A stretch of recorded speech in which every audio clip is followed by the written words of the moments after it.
એલા રમલા બોલ કમલા હમણાં શું નવા જૂની ચાલે છે એ નવી આવતી નથી જૂની જાતી નથી એ સાચું તારું એ બધાને એમાં જોય કાલે મેં મારી પત્નીને ફોન કર્યો તારે પિયર ગયે 10 દિવસ થઈ ગયા છે તું તો મને યાદ જ નથી કરતી મારી પત્ની તું કહે તમને ખબર છે ના મારી પત્ની કહે લે એવું કઈ હોતું છે તમે તો મને ચારે બાજુ તમે જ દેખાવ છો ઘઉંના લોટમાં બાજરાના લોટમાં તુવેરની દાળમાં ચોખાના દાણામાં ચાલુ મને તો આંસકો આવ્યો હું ધણી છું કે ધનેડું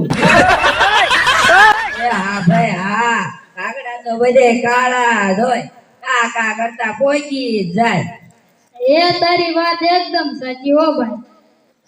એક તમને બીજી વાત કરું હા એક વખત હું મારા સાસરે ગયો મારા સાસુએ મને 8 દિવસ સુધી મેથીની વાનગી ખવાડી મેથીના ભજીયા મેથીના થેપલા મેથીની ભાજી 9મા દિવસે મારા સાસુએ મને શું પૂછ્યું તમને ખબર છે ના મારા સાસુએ મને પૂછ્યું કે જમાઈરાજ શું બનાવું તો કહી દીધું હે સુમા તમારું મેથીનું ખેતર બતાવી તો એટલે સીધી મેથી ચરી લઈશ તમારે બનાવવાની લાપાજ ઓહો હો ખરેખરી કરી દેતો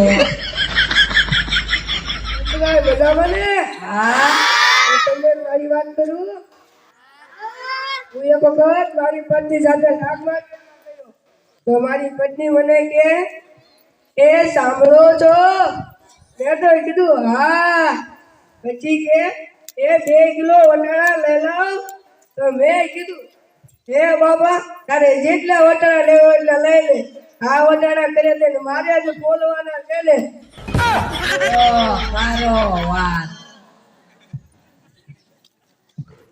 અલ્યા બાયુની ક્યાં માંડો છો આજકાલની પડદાને પણ જુઓ ને મારી ઢીંગલીના હાથમાં મોબાઈલ આવે એટલે બસ પતી જ ગયું સમજી જ લ્યો આપણી પડખે બેઠા હોય આપણે એને બોલાવીને તોય કે આપણને જવાબ ન આપે આપણને શું વાડીમાં ઉપર રાખવાના ઓડા ક્યાં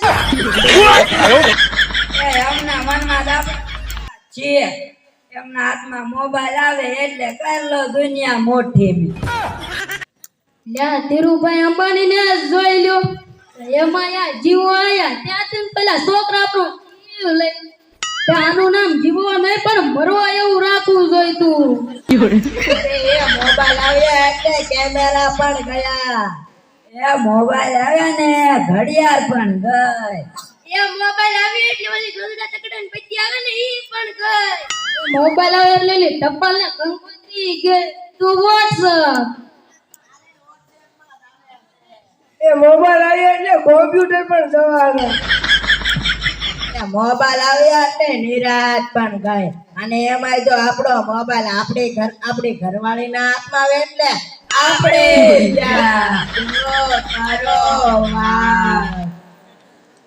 આપણા છોકરાની તો વાત જ ન થાય હો હા હોય એમને વાડીએ મોકલાય તો વાડા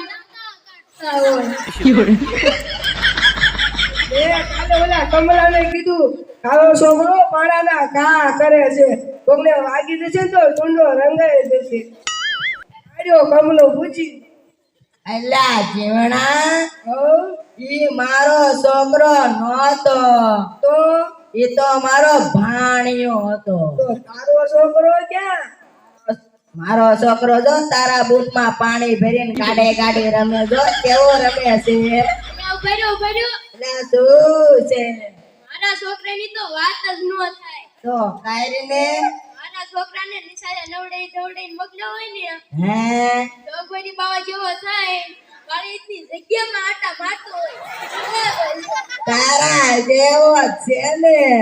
હાલો હાલો. એલા ઉભા રહો બેટા શું છે? મારા છોકરાની વાત જ બાકી રહી ગઈ. તો એટલે કાલે નિશાળે સાહેબે મારા છોકરાને પૂછ્યું 15 ફળના નામ બોલ. તેનો શું જવાબ આપ્યો તમને કોઈને ખબર છે? ના. કીધું એક સફરજન, એક ચીકુ, એક દાડો અને એક ડઝન કેળા. હાલો થઈ ગયા ને 15. ના. જો આવા જવાબ આપે છે, શું કરવું આ છોકરાનું? હાલો હાલો. એટલે કા ભીમા તારી તો એકાદી વાત કઈ. એટલે મારી શું? તો એકાદી કેને. એટલે એટલું કયો તો લ્યો એક કરું. મારા ઘરે મારા છોકરાનો જન્મ થયો ને ત્યારે બધાય કહેતા આનું નાક તો મારા જેવું છે, આનું મોઢું તો એના મમ્મી જેવું છે, આની આંખ તો એના દાદી જેવી છે, અને આનું હસવું તો એના દાદા જેવું છે. એ તો એમાં જ હોય ને. આજકાલ કરતા 15 વર્ષનો થયો. કાલે મારી પાડોશીની વાડીમાં 5 મણ ચાંપલ ચોરી લીધા. બોલો જો. બધા કહેતા આ એના મમ્મી જેવો છે, એના પપ્પા જેવો છે, એના દાદા જેવો છે, એની દાદી જેવો છે. એ બધા સાથે વાતો કરે છે. આ કોના જેવો પાક્યો છે. બહુ વાતો કરી. હોના ઘરે જાય. બધાયને રામ રામ.